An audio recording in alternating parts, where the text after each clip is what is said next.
De acá en más, los sonidos de la realidad. Son los audios de la mañana. Y Nelson Castro, quien está cubriendo la despedida del Papa Francisco para TN, reveló una entrevista que tuvo con el Papa con la condición de que la hiciera pública tras su muerte. No hay imágenes, se escucha la voz del Papa. Y una de las cosas que contó, creo que no sé si había hablado alguna vez de esto, respecto de en qué momento se dio cuenta que estaba por ganar el cónclave e iba a resultar el Papa llegado del fin del mundo, en el famosa fumata blanca la Habemus Papa de hace 12 años.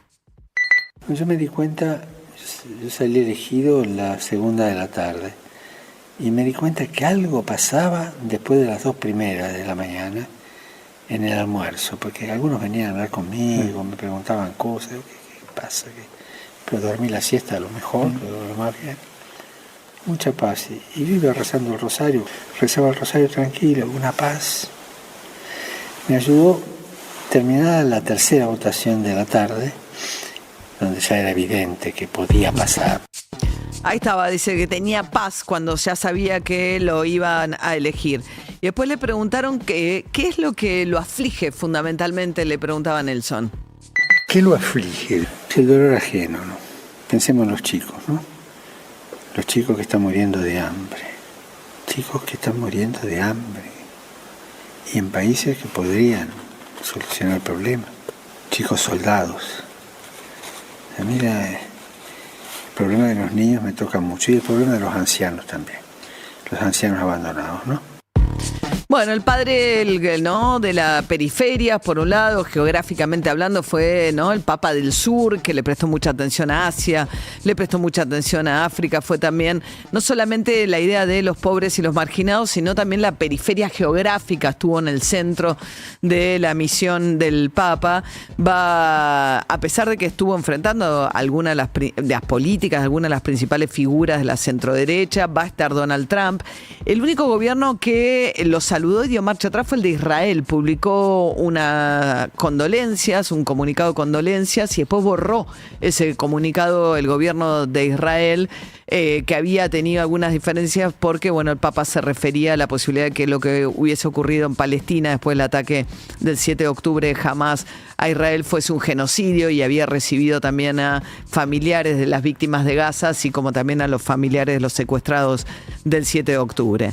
Bueno, desde Roma, uno de los 4 cardenales argentinos que va a participar de la votación del sucesor del Papa es un hombre extremadamente cercano. De hecho, el Papa lo llevó a trabajar con él a Roma. Se llama Víctor Tucho Fernández. Ocupó el arzobispado de La Plata y después el Papa lo llevó a Roma y estuvo entre los últimos que vio y compartió tiempo con el Papa Víctor. Me daba cuenta que le quedaba poco tiempo, pero pensé que todavía un tiempito lo teníamos entre nosotros. De hecho, la muerte de él fue sorpresiva también para los enfermeros, ¿no? Porque fue un ictus y no se pudo hacer nada, ¿no? Fue muy rápido. Y esta mañana a las 10 me permitieron pasar a darle mi último saludo. Todavía no lo habían revestido y pude estar ahí un rato solo con él.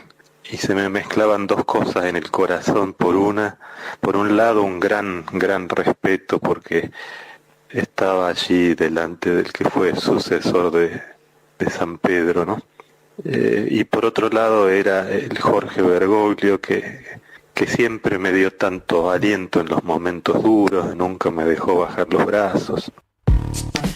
Mientras tanto, Jorge García Cuerva, el arzobispo de la ciudad de Buenos Aires, cargo que ocupó también Bergoglio antes de ser Francisco, confirmó que el día sábado, en paralelo al funeral que se va a llevar adelante en Roma, va a haber actividades en el arzobispado de la ciudad de Buenos Aires. El sábado que viene se va a realizar el sepelio y el entierro del Papa Francisco en la Basílica Santa María la Maggiore, y entonces nosotros acompañamos desde aquí con la misa oficial, la misa de cierre, y acompañar después una caravana que queremos hacer alrededor de la Plaza de Mayo, simbólicamente como uniéndonos todos para rezar una vez más por él. Hay también misas todos los días en la Basílica de Flores, el barrio donde nació y creció el Papa Francisco. Y tiene un mapita, el Diario de la Nación, bueno, de un recorrido que hay en el barrio de Flores, en el sur de la ciudad de Buenos Aires, alrededor de la vida de Francisco, porque ahí nació, fue al colegio, está el lugar de su infancia y también la primera basílica en la que dio misa.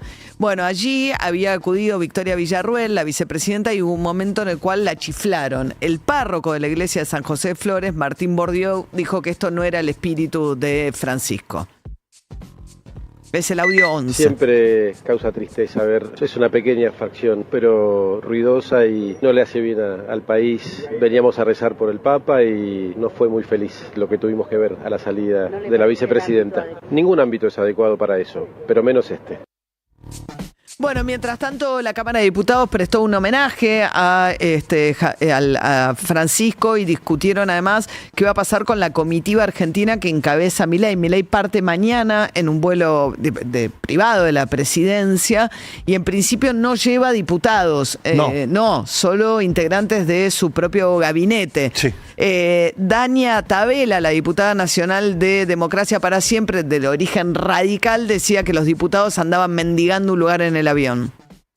En nombre de esa ejemplaridad y en nombre de la austeridad con la que usted ha manejado la Cámara desde que es presidente, le sugeriría que ya que viaja nuestro jefe de Estado no es necesario que se haga ningún tipo de comisión, sobre todo viniendo de cara de aquellos que lloraron todo el tiempo que el Papa nunca vino a visitarnos, aquellos que lo consideraron al Papa comunista, peronista, kirchnerista, etcétera, etcétera.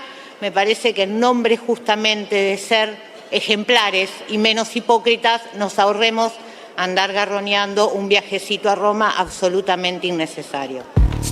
Bueno, ahí nos contaba recién el presidente de la Comisión Episcopal Argentina, está difícil, es carísimo conseguir pasajes a Roma actualmente, dada la altísima demanda, bueno, porque hay mucha gente que no se quiere perder esta ocasión tan particular, ¿no? Sí, la opción, el vuelo directo, sin escala, estás hablando de arriba de los 3 millones de pesos, 3 millones y medio de pesos, algo así. Ahora, tenés vuelos con escala que te pueden durar hasta 38 horas, y la otra opción es vuelos a terceros países y que te movilices de esos países hacia Roma. Hacia Roma, para ir en tren o en alguna low cost, alguna alternativa.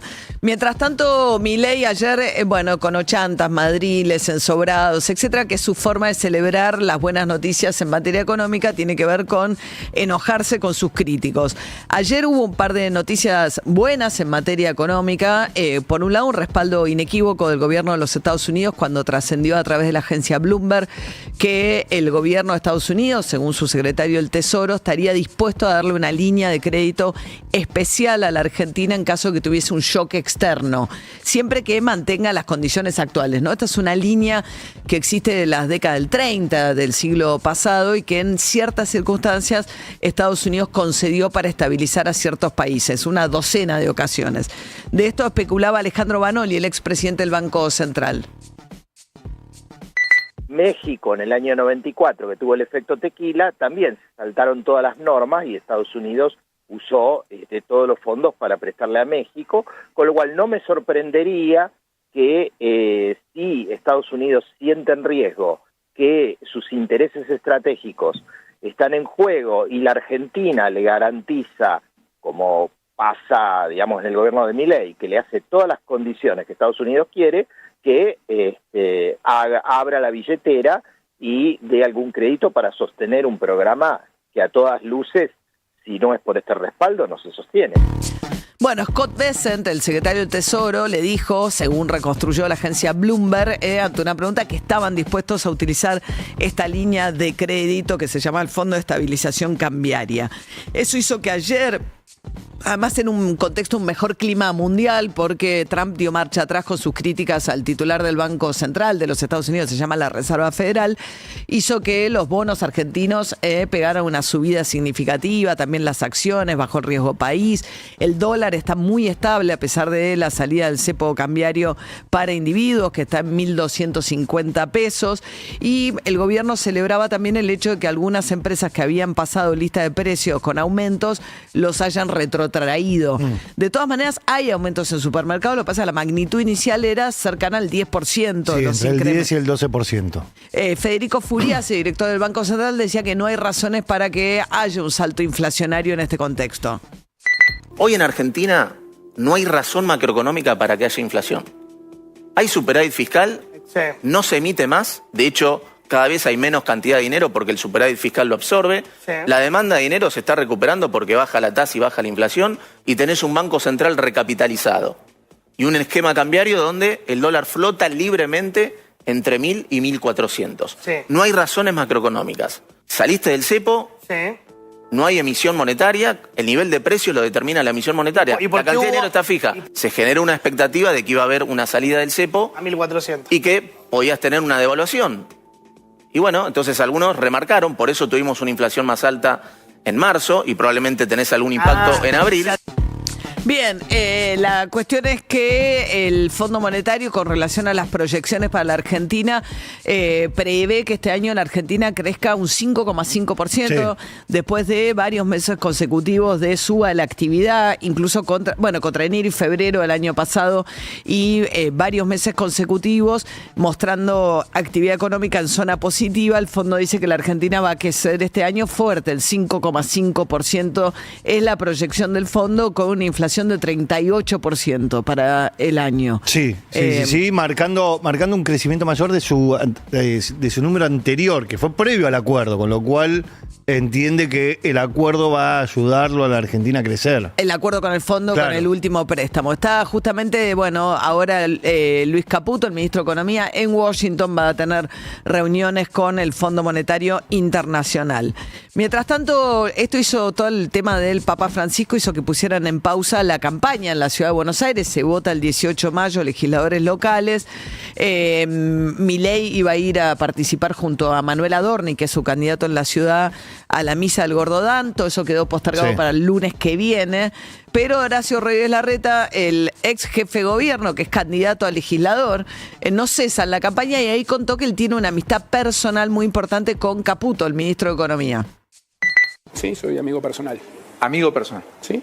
¿Y puedo hablar estos temas con él? No. Tratamos de no mezclar. No mezclamos. Siguen juntándose. Lo quiero mucho, sí, pero no mezclamos. ¿Cree que puede salir bien? Se lo pongo al revés. Ojalá. A esta altura, si todos los argentinos creemos, hay más chance de que salga bien, claramente. Si todos confiamos en nuestro país, por lo tanto, quiero creer. Tengo las dudas que te planteé muy claras. No hay un plan de desarrollo. Bien, mientras tanto, Cristina Fernández de Kirchner, la gran incógnita es si ella va a poder ser o no candidata en la provincia de Buenos Aires. Eso depende en parte de una decisión que debe tomar la Corte Suprema de Justicia de la Nación, lo que pasa es que no tiene plazos para tomarla, con lo cual puede hacerlo antes o después de la inscripción de las candidaturas. Y depende también de que el Congreso no sancione la ley de ficha limpia, que le impediría, teniendo una condena, ser candidata. La novedad, decía el otro día, les contaba justamente David, que 2 senadores, Santa Cruz, iban a votar a favor de ficha limpia, lo que parecía inclinar los poroteos a que la ley avance en la Cámara Alta. Claudio Vidal, el gobernador de Santa Cruz, confirmó esto.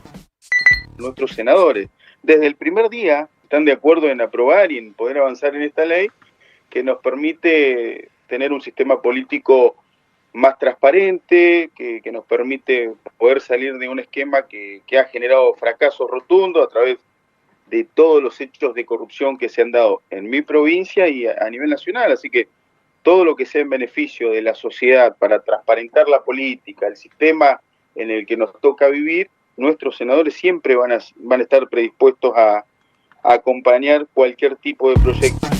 Bueno, ahí va, el gobernador anunciando que los senadores van a acompañar la ley. Me decía David que como va a tener algunos cambios, vuelve a la Cámara de Diputados. El punto es si sale antes de las elecciones o no. Sí, a ver, ¿qué le van a agregar? Vos hasta ahora ficha limpia lo que dice es que no puede ir a una elección alguien que tenga causas de corrupción, ¿no? Digo, que contra el Estado Nacional. Ahora, le van a agregar causas de narcotráfico y causas de tráfico de personas. ¿Por qué? Porque el argumento era... Cristina no puede ser candidata, pero el jefe de los monos sí. Ese era más o menos el argumento. Bueno, eso hace que vuelva a la Cámara de Diputados, va a las comisiones y va al recinto.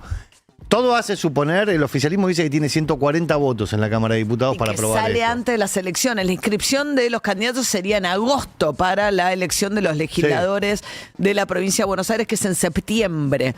7:15 de la mañana. Esto es Wild Honey de los YouTube.